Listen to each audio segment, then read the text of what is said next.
The greatest national team competition in the whole world, argue with your keeper, just ended some days ago. And the big question is, was it a success on the field? Was it a success off the field? Or you have reservations about what you thought happened at the Africa Cup of Nations? Well, this will be the final AFCON edition of Premium Sports on PBO TV, where we'll talk about the greatest competition, the Africa Cup of Nations. But I won't be doing justice to that alone.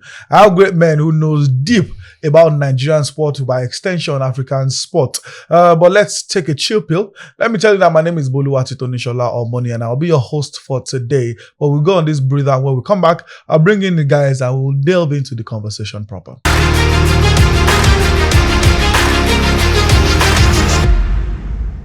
Welcome back from that break. It's still Premium Sport on PBO TV, and it's still Boluwatitonishola Omoni, and this is the AFCON segment for the show. Like I said, I'm not alone in the studio. I have two great men with me here, and I'll be starting with the man directly beside me, Pedro Peter. Pedro, welcome back again. It's good to have you on the show. Oh yes, pleasure is all mine. For Pedro to keep it short, he is ready to fire on the AFCON conversation. And to my extreme, it's Boluwaji Jegede, aka BJ. BJ, how are you today? Yeah, I'm fine. Good to be on the show with you. So let's hit it direct now. Let's start about should I do the good, the bad, and okay? Let me start with Pedro. Pedro, how would you rate the Africa Cup of Nations in totality? I think I would give it an 8/10. I think it lived up to the billing. I think it continued from where the last edition from the Ivory Coast. It continued from there and all that. The only downside to it was the controversies and all that, which was absent from the previous one in the Ivory Coast. So all in all, it was still good. Good teams. In fact, we had the top teams. They all stepped up to the billing. From the group phase where we now had the second round. Boys separated from the men, yep. Yeah, which was the round of 16. We had like 12 of those 16 teams that were super teams. It was a pity that some top teams had to still leave in that in that round. Like your DR Congos and the likes. So it was all in all a fantastic competition. Okay, let me come to BJ. I know you cover Nigerian sport a lot. You're a fan of the greatest, most competitive league in the world, the NPFL, and you've been to a few venues and all. I know you didn't go to Morocco, but you've had conversations with some of your friends that went there. Based on what you heard, what were the facilities in Morocco like? Yeah, it was top notch. I mean, it was great. Great infrastructure from Morocco. I mean, they raised the bar so high, and now you're gonna shake like this for the next edition. I'm waiting for what Kenya, Uganda, and Tanzania have got for us, because it's just around the corner. It's next year. So, BJ, you see that thing you mentioned? If I enter that conversation, we'll probably not. All right. Because a journalist mentioned something about it. And it was yeah. I saw it as well. Remember the same three nations postponed CHAN like 2 or 3 times. CHAN and this AFCON. But for the Moroccans and Morocco, I think they did a great job. They've been preparing for this for years, and they ensured that AFCON was a success in terms of infrastructure, in terms of the logistics. Everything was great. The road network was good. Yeah, there was no network jamming and all of that in the stadiums. I mean, the atmosphere was also great as well. I mean, it was all around a total fantastic and World they came Cup. out to watch games. Yeah, I mean, even though a lot of people also complained about some other games apart from the big games, like I think the highest attendance in terms of capacity was Morocco against Nigeria game. Yeah. But apart from the other games, a lot of fans didn't really troop in because of I mean, maybe they wanted side attraction, which CAF didn't provide for them. But in terms of football and in total package, I mean, it was great, bar the poor officiating. Okay, now Pedro, before I ask you this thing, you have a few seconds to talk about this question I want to ask you. You don't have the whole day. When I ask you, you'll understand what I mean. What can we learn from what happened infrastructure-wise? To host an AFCON, you must have, I think, 6 standard stadiums in different cities. Yeah. Not all of them in one city. No, 6. What can we learn from this? Or how can we learn from... Because every state in Nigeria has a stadium. Edifice. Oh, no. Have the edifice. But what's the shape? That's what the problem edifice is pushing it too far. It's more like we have the structure. They should have something. So what can we learn, or how can we learn from what we saw? Now, anyway, you said it shouldn't take much time. Now you know why I said so. Now the thing is, we just do not learn. We never learn. So I'll just leave it as that. Because when you look at some person might say, we have it, we've hosted competitions in the past. Trust me, if you follow the trend now, hosting competitions over the last decade has changed from what it used to be. Then you just need to present to venues, and they will just approve it. So far it's decent enough. But now it has to be crisp. We also the last AFCON. They just concluded the Nations Cup. It kept moving, especially from 2010. Did you see the pitch? It was no different from as if you were watching a Premier League game or a fixture in La Liga. That is just hosting events now has gone, as in it is away from the ordinary. A friend of mine said he was in Morocco. So said the Marrakesh Stadium was like the poorest amongst all of them. But it was better than Uyo, which is of course now Uyo is not even camera friendly. If you look at it, the green grass seems to be paling. I don't know, like probably it is getting fading or some. The thing is that now those world class structures, I don't think we have more than 3 in the entire country. Now I will explain what are the world class facilities. If you touch up the Abuja National Stadium, it can become world class. It can become world class even if you do not touch the exterior. At least that exterior can still hold, that shape can still go on for the next 2 decades. Uyo is actually like world class when it comes to the outside structure and all that, camera friendly and all that, but the pitch has to be worked on, and probably the area, the track and all that, do something about it. Now you now come to Lagos, we don't have anything that mirrors anything like world class. The old National Stadium, that is an archaic structure. Trust me, remember when they said they started from the grass? I've never seen that in my life. You want to fix a stadium, you're starting from the grass. The grass is the last thing. It's just like when you want to paint the building before you now do the other. It is unheard of. It is unheard of if you ask me. Now, when it comes to the old National Stadium, it has to be a total touch-up. In fact, you have to pull down the entire structure and just rebuild it again. Because myself, I've tried to mirror what other people they've done when it comes to stadium refurbishment and all the likes. If you do like this, you pull this side down. If you do trust me, just bring everything down and just, when really it was rebuilt, Stamford Bridge is looking likely that it will be pulled down and rebuilt. The iconic San Siro, Stadio Giuseppe Meazza, it will be pulled down they'll build another one from scratch. And that is a stadium that hosted the World Cup just a little over 3 decades back. We're talking about 36 years. And that stadium will come down. Trust me, if we were to be in Europe or probably in the Western, other countries in the Western Hemisphere, that stadium would have it would have been long gone and buried. It won't be like that in the first place. Still on the same conversation, BJ, you are friends with some of those politicians in our sports. Is it that they don't have plans to make it work, or they don't want to make it work? I know money is not an excuse, because based on conversations, allegedly, the Abuja Stadium and Lagos Stadium, 2 billionaires raised $1 billion for each. Mm-hmm. Abuja Stadium was touched after I think Super Eagles played 1 game and that was it. Yeah. I know Falcons have been playing there, maybe on the 20 Falconet or thereabout, but Super Eagles don't play there anymore. Mm. The Lagos one, the only thing we heard was they want to start from the grass. Later on, we heard the scoreboard fell, and it was bad. I was with the Start to Show Academy then. The girls were, it was even the day of their training. Fortunately, it wasn't the time. So the girls could have played when the scoreboard fell. So is it that they don't even care? Or they just don't have this idea on how to make it work? So the thing with government is that they need Your friends, yeah. Not friends, please. The thing with government is that they need to answer our sports. No, but the thing is that it's not the problem. I don't think I have a problem. I don't have a problem with government. I have a problem. Hands in or hands out. The thing is, okay, let them be progressive minds now. I think the problem is because they don't see it as business. They don't see it as business. So they start to chop money. Just if 10 billion. Exactly. If you don't answer the sport and you're not seeing it as business, then what's the essence of it? It's recreation to them. Are the private investors ready? Or maybe they're not seeing what to invest in yet. So if you're talking about this private current financial, I don't know, the state of the economy. Yeah.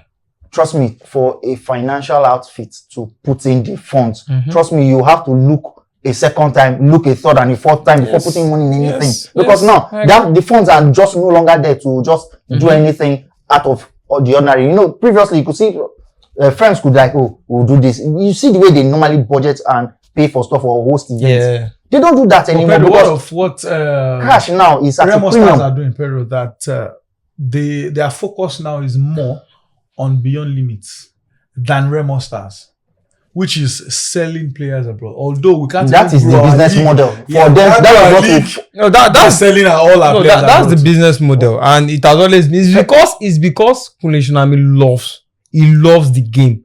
Because I'm very sure he's not making a dime in terms of profit. No. You know, Remo Stars technically still owns Beyond Limits. So if they're making money from that one, money from one player, exactly, is enough for maybe 5 years or more. Exactly. Yes. So it is actually the survive for the team to actually survive, because, like you said, we know how much it takes to run prosecute a full season. Yeah. They said when they won the league, they spent, I think, over 600 million. Mm-hmm. Even I know someone that owned the club in NNL that said he spent over 500 million. See, it has to. If for a private so investor, you have to look for him to come and invest. You have to make money outside. Exactly. You have to find a way you're making money.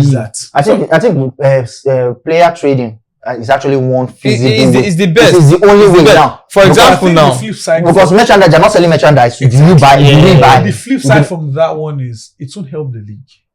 Because if all we are something has got to be looking for the league league is completely different from this. Mm-hmm. Then it means 3 of us are in the league. For example, Pedro is the superstar now. Pedro goes, "Oh, I'm the next best thing." I go. You are the next best thing. You go. So how does it now affect growing in the league? Although in reality, you can't sell all your best players. Of course. But the thing is that you can sell in quotes all your best players in as much as this is a good replacement to whether it's coming from you are poaching it from another team or you have actually groomed that one from the system. Like, he's good enough, he can actually do the job. You can go. Thank you for your services. But can our league be profitable? No. I mentioned really about the economy now. The economy has, it can be the everyday life of the average citizen. Yes. Once it's improved, you will see it in all facets now. Whereby the average man on the street can barely feed twice comfortably. I will buy a ticket and go to stadium first of all. Firstly, of buying jersey. And we will now look at these players. They say they earn 400,000 a month, 200,000. So, these ones are good. They are making it but they themselves, that money is nothing to them. And some 15 years ago, that's big money. Exactly. And 10 years ago, that was big money. And of course, brands will always want to partner with the league. So if you're not making it transparent for them to see, this is where we are getting our profit or this is where we are getting return, they will not come. But can the board make it better? Of course they can. The late Sam Sultan, I interviewed him a few years ago. Yes. That how does he think we can make our league better? And what he said was crystal clear. Because it was among those that helped this landmark basketball thing in them. Mm-hmm. And he said he's been to literally every state in Nigeria. And he has never for once seen a billboard of a player, Nigerian player. Now, in fact, you will likely see a billboard of Messi. Yes, of European players. It's all part of it. And you know how much Ahmed Musa is adored. Yeah. So imagine a billboard of Ahmed Musa in Kano Stadium. And they'll come and watch this. The truth is, we can't pay 5,000 naira to watch, but even if it's 100 naira. Yeah. Imagine 100 naira for maybe a 50,000 city capacity. So I think even the board too, but personal opinion, I think the first thing we have to do right first is that licensing regulations. Of course. So it means if only 10 clubs are ready to abide by it. So that way, it means if you follow through, violence will reduce because there are more than enough securities. Of course. You are not owing any player, they will give their best. Each stadia would be to a certain level of standard. If you are not meeting it, you are not using your home court. So that way, my friends can go and watch ball. I think, this thing, and put it on TV. But this is deep. Because remember when Sikiru Alimi won not Sikiru Alimi, Olatubosun. When he won the goal of the week. Yeah, the CNN goal. That was on TV. And believe me, I don't know if Pedro really follows a league like that. We've scored more than enough classic goals than that. Of course. Yeah. But I saw because I went the extra mile to see. You see how this one, the truth is, it's all branding. It's all packaging. Can't NPFL board, I don't even know what to ask among the two of you. Can't the NPFL board work with the NTA? Work with? NTA. NTA is in every state in this country. Now, and then do you know not that? Work with Paro work as in serious work that every NTA in a state will show at least one NPFL game. Because all our clubs are in at least one state. Bolu. Now, there was someone that was appointed to be in charge of NTA at the beginning of this season. I think after 2 weeks. After 2 weeks, they change him, and they had already signed. And they signed something. And the first point of call was for the NPFL. To show the NPFL. They showed an NPFL game that weekend. But did you know when I fell in love with the following week, after power change hand, there was no game any longer. I fell in love with the NPFL because of there was I don't know if Pedro will remember, a highlight show that used to happen on NTA Sunday evening or thereabout. Yes, I remember. When I fell in love with the NPFL. Mm. Why did we fall in love with South Africa League? You know how we used to abuse them? Super disky. They know sabi play. We just shoot, pia. But now they are rated among them. But in fact, super disky, I don't think it's like the lower kid that like it's like for the upstarts, like where you groom talent. When they shoot from like 200 yards, you used to laugh at them. They don't get talent. But see the PSL now. I have two friends that they don't watch Premier League anymore. Not that they have problems support, but they don't watch Premier League anymore because they work for their job. Requires them to watch the PSL. Mm-hmm. And they say minus job, they're enjoying the games. Yeah. But I know if we start talking about Nigerian League, hopefully the people in charge, I'm sure they watch Premium Sport on PBO TV, also our friends would make the cuts off social media and post. But whatever you do, the essence of this conversation is, at least we've not demeaned anyone, we've not called out anyone. The essence of this conversation is for our thing to grow. We want it to get to a point where let the foreign-based player say, I need to double up to get into the league. And now that there's no chance, so it means the opportunity for you to grow. But we'll talk about Olise's interview during the hot gist. But let's talk about the team of the tournament. If you agree, whoever you think should come in and out. From the official, I saw 1 million team of the tournament. And I knew this one's not rubbish. Someone even put 6 Super Eagles players. I said should I put our 11 as the team of the tournament. But from CAF, there's Yasin Bono, Calvin Bassey and Nekete as the central defensive pair. The fullbacks, Mazraoui and Achraf Hakimi. The midfield three, they set up a 4-3-3. Midfield three is the two Gay from Senegal and Ademola Lookman. The front three, Brahim Diaz, Sadio Mane, and Victor Osimhen. BJ, do you agree with this thing? I slightly disagree with one player. I think Alex Iwobi should have made the cut ahead of Ademola Lookman. Because of the position. Because Ademola Lookman is a winger or an inside forward. He's not an attacking midfielder. So I think Yeah. So I feel, he's one of our best players, and for that position, I think he should be there because he did an incredible job. He's been doing it for Super Eagles, but it was obvious this time, and I think he has to be there ahead of Ademola. Pedro, do you agree with him or with CAF? Or you disagree with all of them? Okay, now the CAF list is actually good enough. Yes, I think it's the best from all people that gave. Yes, it is the best because I knew why they waited. 2-3 days had passed before they they now finally came up with their own official tournament team. So I would think that the technical team, they've done their job, and the team is actually pretty good. You could make a case for each member in that starting 11. One thing with this AFCON was that we just talked about the quality of the tournament. A lot of countries and the players, they stepped up. A lot of them. Believe me, even those that we know, they had the names and all that. Your Aubameyangs, even though you may not say one or two, but at least he scored. He scored, even provided an assist. Salah that didn't even make the top 11. And he scored 4 goals for the Pharaohs. But of course, I think South Africa was his position. Yeah. So if we were to create let's say another second 11, an alternate 11, Salah obviously. Yeah. Maybe you likely even make that. Even Shenaja could make that. Yeah, could make it. Bruno too likely to make it as well. There are a couple of players too that would have easily made it. So it's good that we have a list that we are trying to make a case for who could have still snuck into the final 11. So it's good all round. I would have where would I put Iwobi? Where would I put Iwobi? Yeah. Iwobi has always been on my mind ever since the team of I started saying team of the tournament, and all that. But I love how they brought Lookman down to midfield. That at least for somebody that has gotten the most goal contributions in the tournament, trust me, he should be there. And for the fact that they had to take out Gay from the team.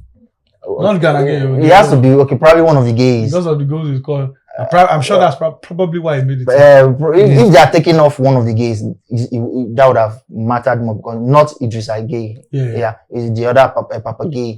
You know, if he had the one that scored in the final, if he had been taken off, I think that would still suffice. Iwobi would have just easily replaced him, and it would be a fantastic list. But all in all, it has been good. I don't think everybody would argue with Mazraoui. Yeah, people need to Mazraoui was good. No, I saw Mazraoui. I said to myself, this can never be Man U's Mazraoui. Why? There will be there are probably few players who had more successful dribbles than him in this tournament. I'm telling you. I didn't see the stats. It was very tight. Yeah. That guy, he was on the eye test. He was playing like Marcelo. Move from the front, until he wears red. Not the red with green. Stop the this. red with I didn't say anything. Stop this. Okay, let's look white collar. There were conversations about Mane best player and everything. Do you agree Mane as the best player at the AFCON? I don't think so. Who do you think should be in your opinion? I mean, there are a lot of players have. Give me one of them. Or two.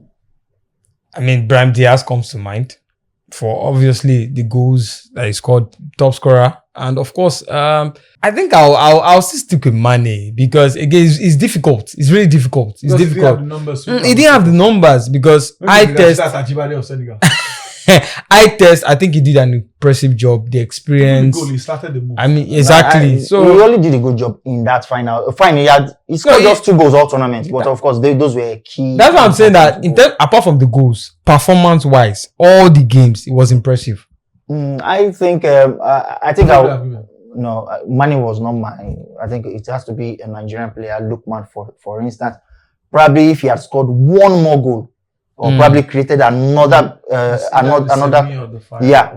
would have just that would have edged all other competitors. So there are a lot of. For the fact, see, if you saw that of William Troost-Ekong that won the last time, it was like the 3 goals he scored, they were at pivotal moment. Yeah. He scored twice against the host. You know, in the final and in the group stage. You know, we played the host in the group stage when we beat them 1-0. Yeah. You know, he also scored against South Africa in the semis. And of course, he also had big moments too, all tournament long. You know, what another person that could have made it somehow was Alex Iwobi, but he didn't have the numbers to match. He only just gave the pre-assist, the assist before the assist. So all those things just killed his, I don't know, will I say his vibe now or so to say, but for his position, you don't really expect much from him. If he just had the numbers to just back, he just didn't. If he had about 3 assists. Bolu, you talked about this the other time. Numbers game. Now, Salah now, really. now, I test Salah had the numbers. Okay, he scored 4 goals, but his performance was not there. Yes, 2 goals were penalties to even start with. Then he scored one, a counter attack. One that he just tapped in, and okay, no, tap-ins are still goals anyway. So, but you could tell from the eye test that he was just not there. You could see it, and it was just you know, you could say okay. Osimhen even did slightly better than Salah. Did better. Salah was quiet. So for me, I would Lookman first. Then maybe it will be a distant third. Then Brahim Diaz in second, as in that order. Like okay, who would have gotten the player of the tournament? You know, for Brahim Diaz, you know, coming, you know, at least one of the he needed this competition to make a mark.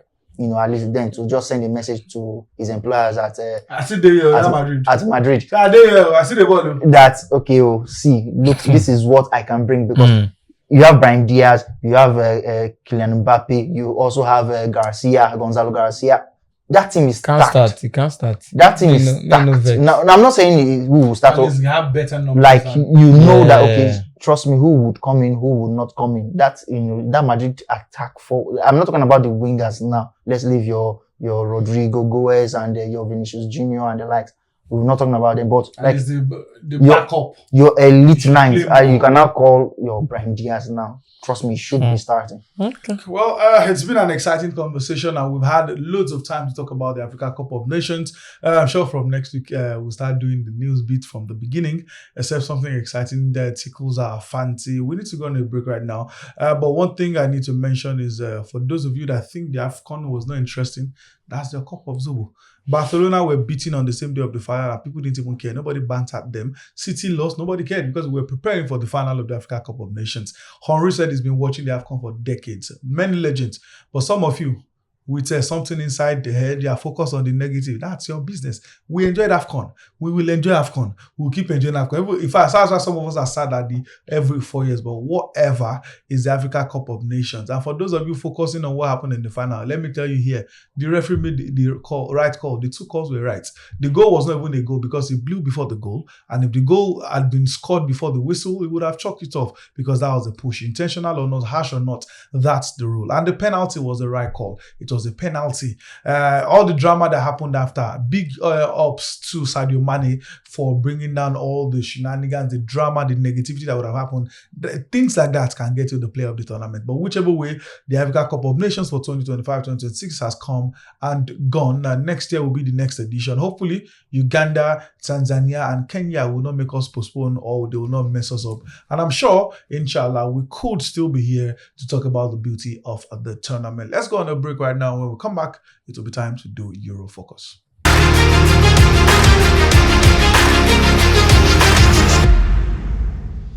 Welcome back from that break. It's still Premium Sports on PBO TV. My name still remains Boluwati Tony Shalomon, and I have Pedro and Boluwati Jagede with me. It's time for Euro Focus, and there are some games I hope we'll be able to do justice. But let's start from the Spanish La Liga, where Atletico Madrid will host Mallorca. Barcelona will play Real Oviedo first and last.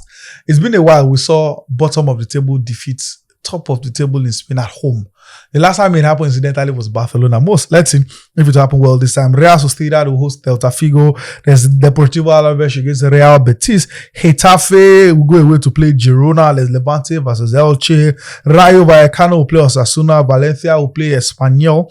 Sevilla at the Sanchez Pizjuan Stadium will play Athletic Club. And what on paper looks like the big game is the Madrigal, now called the Ceramica, between Villarreal, the Yellow Submarines, and Real Madrid. Let's see. It's probably going to be the toughest test for Abelua thus far. Let's see how he would survive that one. In Italy, there are 2 key games in Italy. But before that, Como take on Torino, Fiorentina take on Cagliari, Lecce versus Lazio, there's Sassuolo versus Cremonese, Atalanta and Parma will take on each other, Genoa versus Bologna. Udinese will be going away to take on Verona. But the 2 key games, one is at the Allianz Stadium in Turin, and the other is at Stadio Olimpico in the capital, Rome. Juventus versus Napoli, Roma versus Milan. I know you are an Inter Milan fan, so you don't like Milan. So let me do Juventus versus Napoli. Yes, Juventus Napoli is actually one feisty or tasty fixture to look forward to.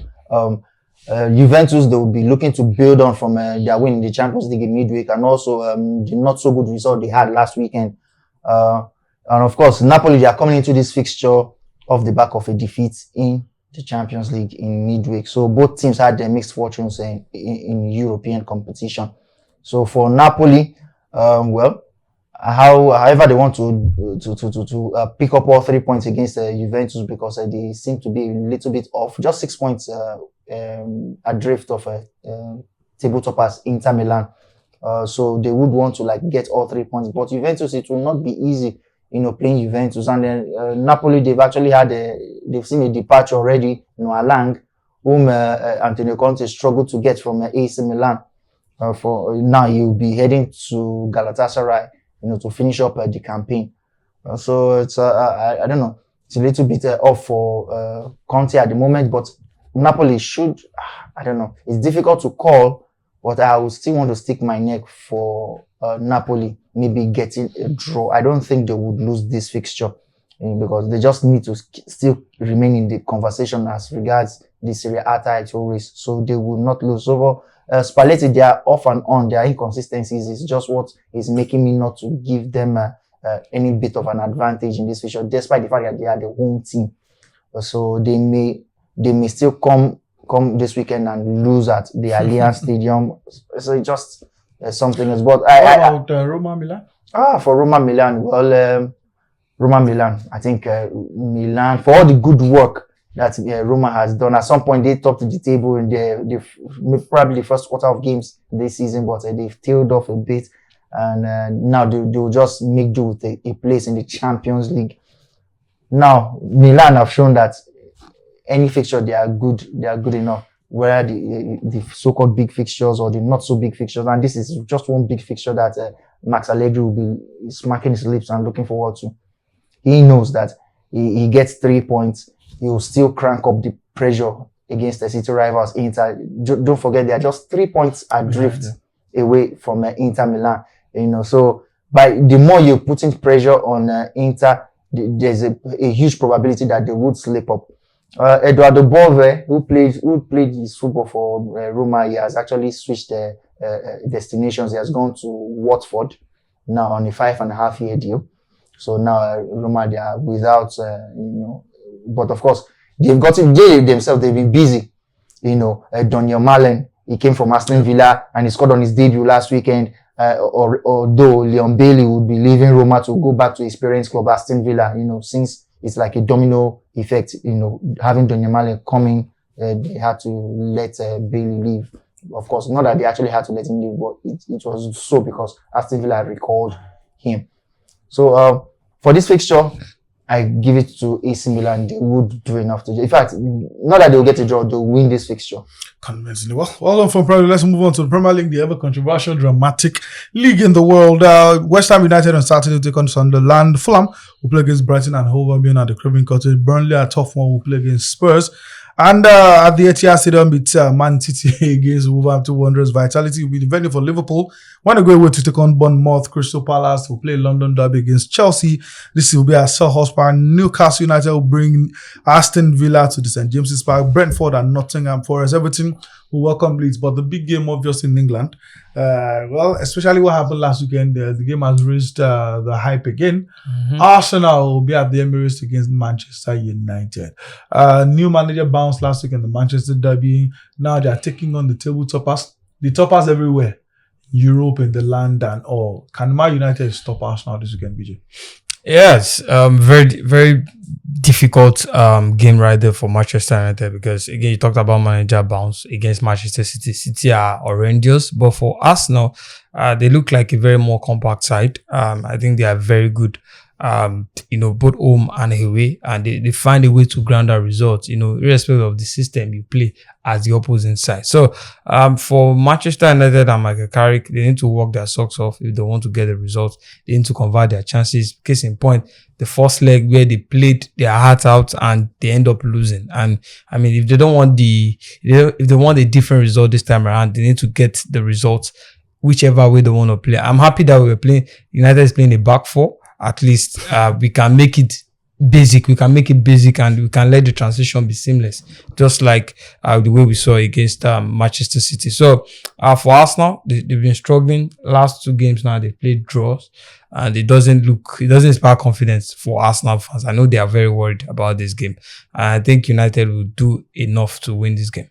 Well, BJ has stuck his neck out for Man United to win this one against Arsenal. That's a big one. I hope he has it into his premium bankers, so we'll know whether we'll make money through BJ or not. But that's Euro focus. Let's do another short break, and when we come back, it will be time for the hot gist.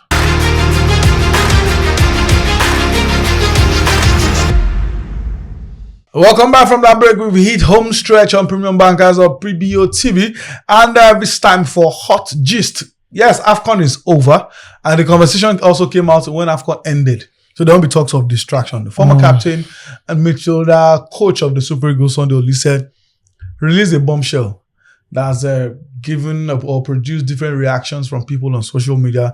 Let me just read through what he said. We are confusing talent with license. Victor Osimhen is world class, but talent is not a license to destroy team chemistry. When you publicly diminish your teammates, you break their spirit. You destroy the very confidence a team needs to survive a semi-final. He added that Lookman and everything. Continuing his statement, says statistically, Lookman was the most dangerous player in the tournament until the public verbal abuse broke his focus. You cannot expect a player to perform miracles on the pitch when he has been demoralized by his teammates. The conflict did its damage. We didn't just lose a game. We lost a psychological edge we needed to win. The interview is very long and everything, but this is the focus of the conversation. Let me adjust well and focus now on Pedro. Pedro, what's your take in all this? In his statement, do you agree with what he said on this particular thing? That because in reality, Lukman's performance dropped. But whether it's now that one, I don't know. But do you agree with what he said on this? To a large extent, yes. Yes, immediately that came out. That came out. I of course trust me to run through comments. You know, a lot of the abuse is a lot of bashing here and there, back and forth. But they left every single matter of which he said. I even saw a comment that like, you were not better or you had bad character. They leave bread, they chop libel. So that was just the case. Like, look, let us actually go back to that competition. The scenario, yeah. And you'll see that it was actually not wrong. You know, on a platform where we belong, you know, I was of the opinion that if I were the manager, I would not play Osimhen in the following game. Whatever was the outcome, we'll handle the consequences. We'll deal with it, whether we win or we lose. But you would have laid down a marker. You would have just, you know. But now everybody has said, okay, we have gone behind it. Okay, we have put it behind us. Like, what do you put behind you? Someone will do it again, or this very same person will do it again. We will not say, okay, we'll put it behind us. Put what behind, if I may ask. So let me read this part as well. Based on what you said, you're putting things behind. He said that we are breeding a culture of entitlement where where the player is treated as a god and the nation is treated as an afterthought. Scoring goals for Nigeria doesn't give you the license to disrespect certified legends like Finidi George or Victor Ekpeba. It doesn't give you the right to disrespect coaches or teammates. We respected the jersey. We realized that victory is temporary, but character is permanent. Dating back to his outburst, cursing Finidi George, and also when Ekpeba told him sometimes some things are not necessarily focused on scoring, and he also hit at him. So bringing it to what you said about precedence is also key. Now it's hard for anyone to now come out and talk now. Of course. In fact, now it is even now that some persons, you know, there are a lot of persons that have even forgotten the Ekpeba issue. The thing is that Ekpeba just did not decide just to leave things the way they are. He will not come and start, you know. He himself has also played football to the highest level. At least he played for Dortmund, played for Monaco. At least those were some elite clubs back in the day. Unlike this one, Prince of Monaco. Unlike this one that says he's a superstar or world class that plays in Turkey. You know, then shots fired. Then when our players then were actually trying to make inroads to Europe, they were playing in Belgium, Turkey, but haven't come of age. You know, we've had players that have won the Champions League, won the Europa League, and, you know, done a lot of things in European football and top leagues. You don't now. Turkey now is like an afterthought now with the level of a presence. It's better off you play in a modest team in England or in Spain than say you are coming to Turkey, even if it is a top team in that division. In fact, you'll be better off playing in the top team in Portugal than Turkey, because even Portuguese teams, they do better than even Turkish teams. So now back to Olise. He has said it. In fact, for the fact that the Football Federation and the coaching crew, they did not deal with the Finidi situation at the time. We just let a cannon loose. It will just keep on, like, whatever. It will just start firing on all directions. So this is the second one. Oh, this is even 2.0 now, 2.2 now, because if you put Ekpeba's own now, that is by the side.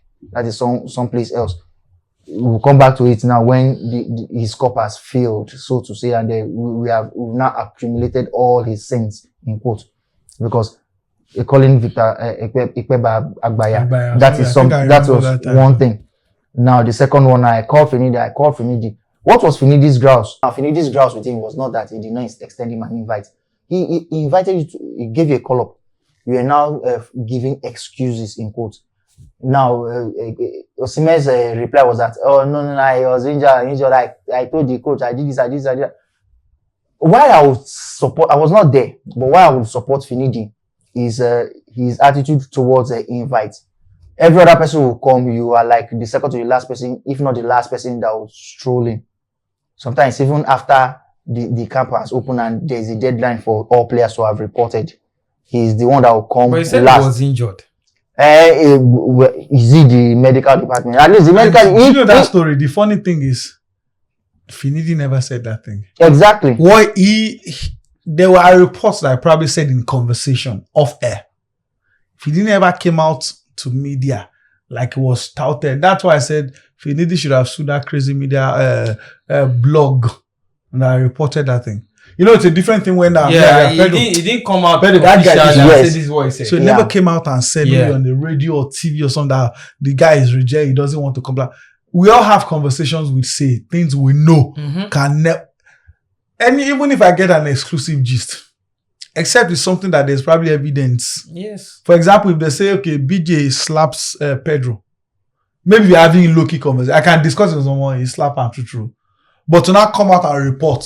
So except I have a video evidence or audio or something. Back it up. Some things are not meant to come out. And you expect a player at Osimhen's elite level to know, but Nigerian players and team management is a different thing. But BJ, I know you are close to those people that are making those decisions at the top.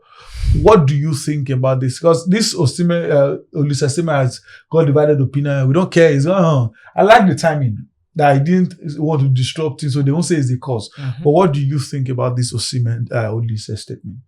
I think I disagree with some of the things he said because, again, it is one thing for you to be very aggressive in the manner that you want to get results. And it's another thing for you to say that he affected the other player and all that. After the game in the round of 16, Ademola Lookman still performed against Algeria. We won that game. We kept a clean sheet. No. Yeah, he played well. You may say he didn't do well because of maybe he was blocked or something, or maybe he didn't have an assist or a goal, but he still performed well. I don't think it's because of that. I mean, what did Osimhen said in the end? He said it's a team sport. No, I will not take that. That is a no. Why will you not forgive Osimhen? Why will not forgive Osimhen? I'll let you be. Why will not let Osimhen off the hook? Yes. We also his countenance after the final whistle. Come on. Wait. Both of us we do have spur of the moment. That's what I'm trying to let you know. That it was the spur of the moment that extended till full time. So that is wait now. Premeditated. He said it's a team sport. Pass the ball, which is understandable. It's a right thing that almost every player in Europe also do. After that, we're not saying that I should not have passed. Wait, after that, I'll actually also blame Osimhen for not. I mean, whatever has happened on the pitch should end on the pitch and not extend it to the fact that you leaving your teammates when they were praying and you walked off saying that you want to go. I don't know if the report was true that he wants to go back to his club side and all of that. I understand the fact that in that moment, he needed to say something to his teammate, which is understandable. But stretching it and extending it to the fact that you leaving your teammates and saying you want to go back or you want to leave or you left the rest of your of the technical crew and your players and go back. You went back to the boss and the first thing was he told the coach to sub him off. Yes. That was totally wrong. You don't do that. They're off like that. You don't do that. And again, it goes back to what you said, which I also agree with, that when the issue of Victor Ikpeba and Finidi George happened, the NFL they kept silent. They went cold.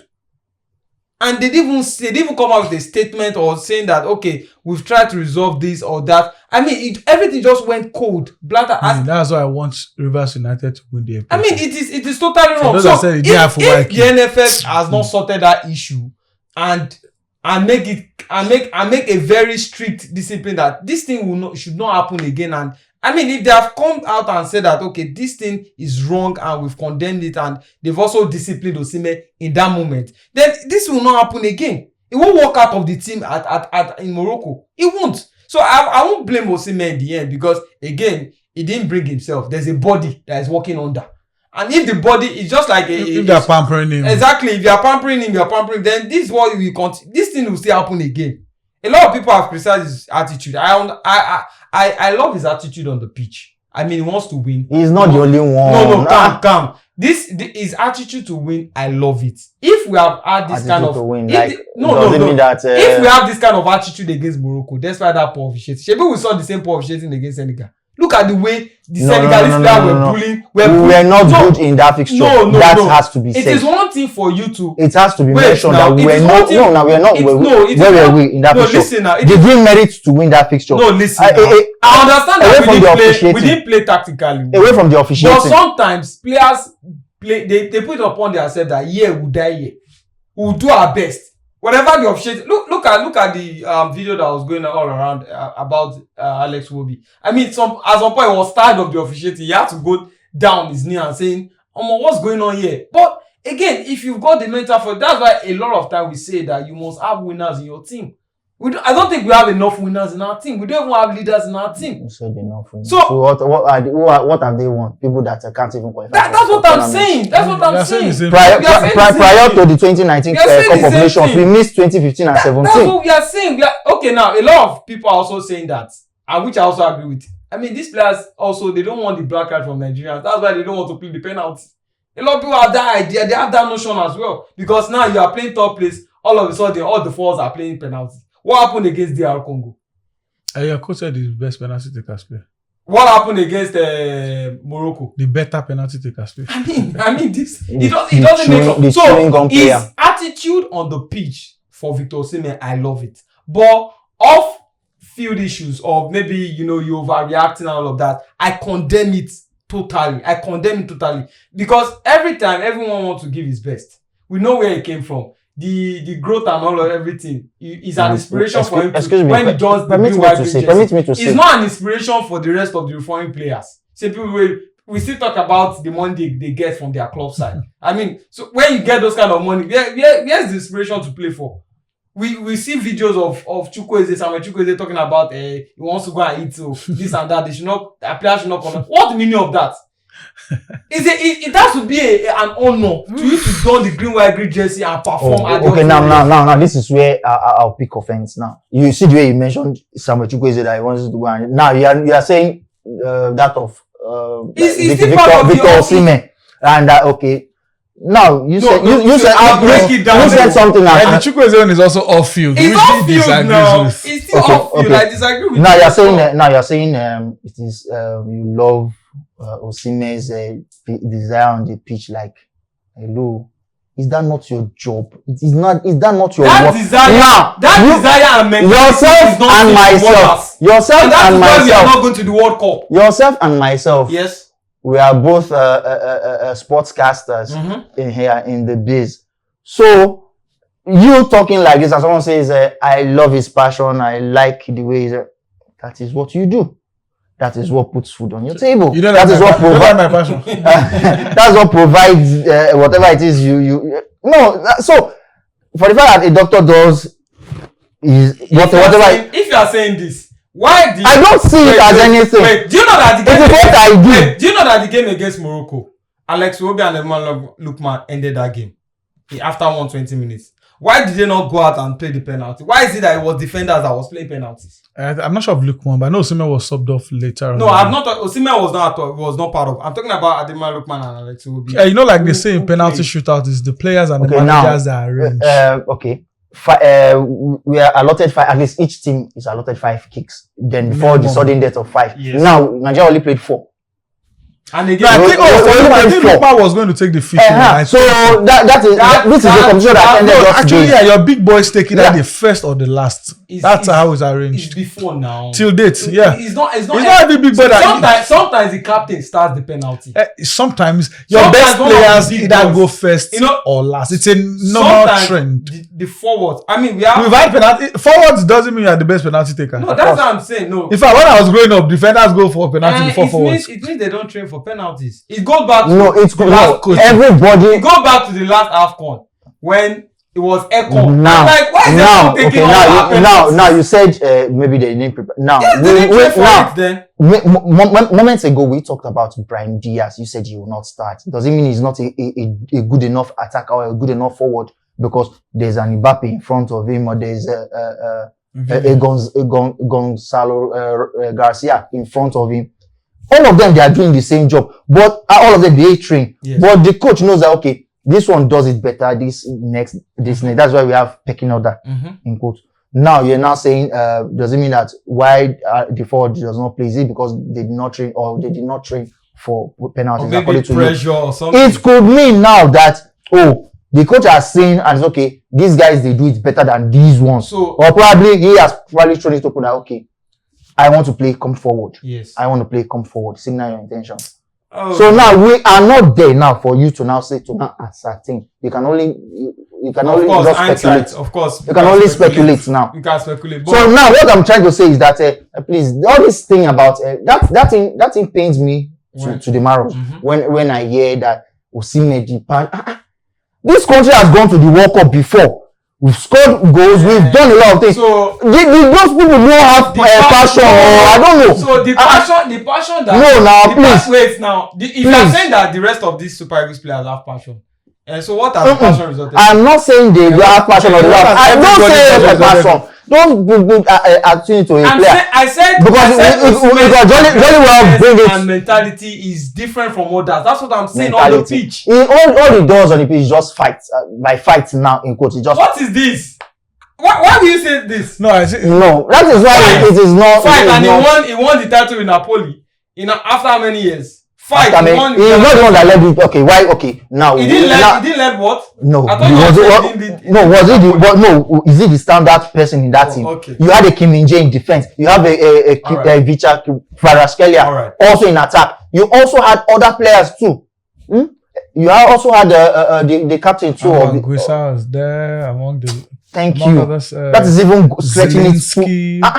Do you have? You also had Politano does not switch to Inter. All these qualities that you mentioned, do you have them in the Super Eagles? You say qualities of who now? No, the players. We have Alex Iwobi, we have Calvin Ogelumba Bassi, we have Sheva. Come on. I know this conversation has gone on long, but at the end of everything, just like I said earlier, the essence is for our football to get better. Hopefully, both Osimhen, the teammates, the coach for now, Eric Chell, the NFF are learning. I hope everyone is watching. Hope everyone is thinking, because by the next World Cup, many of these guys will be out of their peak. Do we have a plan, or we are waiting to the Saudi Arabia World Cup in 1934? We'll get to find out soon. My name still remains Boluwati Tony Shola Omoni. Big thank you to Boluwati Jegede. Big thank you to Pedro for joining us today. It's been an exciting, hot-heated, analytical show for today. That's what happens when you bring men who know what they are doing into the show. I think someone will also tell them they're doing a good job. It's been an exciting show today. Thank you very much for joining, for tuning in. Until we come here another time, please do have a beautiful sporty weekend. Goodbye.